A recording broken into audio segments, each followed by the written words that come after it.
В Икажевском доме культуры состоялся творческий вечер Раисы Евлоевой. Поздравить с юбилеем народную артистку, хранительницу народного фольклора и руководителя государственного ансамбля песни и танца «Магаз» собрались ее коллеги и друзья.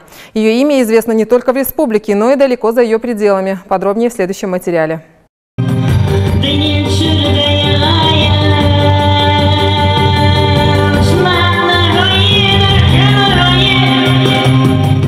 Она поет, несмотря на болезнь, которая одолела ее, несмотря на время, которое не щадит никого.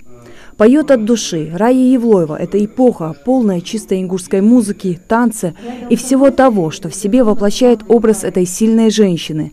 Она поет матери, которая для Раи всегда была поддержкой и опорой. Мать Евлоевой была известной республики гармонисткой. В 1992 году она ушла из жизни, и это было сильное потрясение для Раи и ее сестры Любы. С каждой песней у нее какая-то трагедия или какая-то радость получалась. Когда она радовалась, она писала веселые песни. Когда немножко где-то что там, особенно после мамы, у нее только были трагические песни. Вот она и много их сочинила, и поет, и раздала по всем своим этим ученикам. На творческом вечере ингушские артисты исполнили песни, музыку, на которой писала Рая Евлоева. Они звучали по-свойски, просто и одновременно гармонично.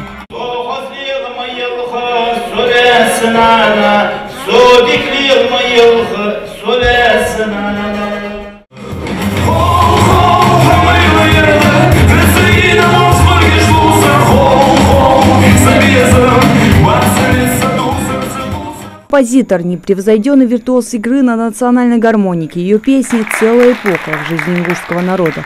Их знают и любят и представители старшего поколения, и молодежь.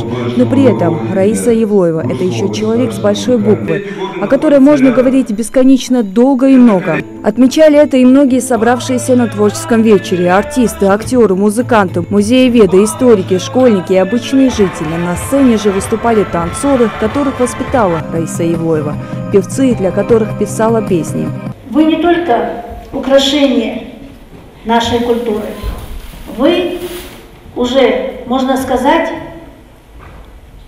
занимаете одно из центральных мест в разделе культуры нашего музея.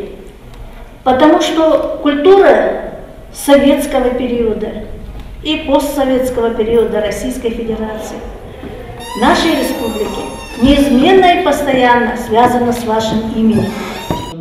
Ее ценят и любят в родной республике, на Кавказе и в России. Они наслышаны во всем мире. Но для госансамбля песни и танца «Магаз» она очень близка, как добрая мать и строгий учитель. И поэтому ее коллектив не мог не организовать творческий вечер для родного и близкого человека. Адам Кориков, директор госансамбля, познакомился с Раей Евлоевой в 2012 году. Хотя они работают недолго, вместе они сумели поднять коллектив госансамбля. И, как признается Адам, в этом заслуга Раи. Я, конечно же, желаю ей огромного здоровья, счастья, благополучия, чтобы она радовала жителей Ингушетии и нас своим творчеством.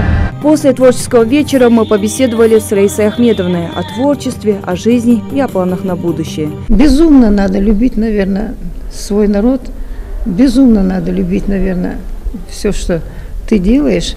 И тебе это должно быть очень нравиться. Почему? Потому что если тебе это не нравится, это мало найдется человека, который скажет, что это красиво или это хорошо. Далее Плеева, Муса Хамхоев, Новости 24.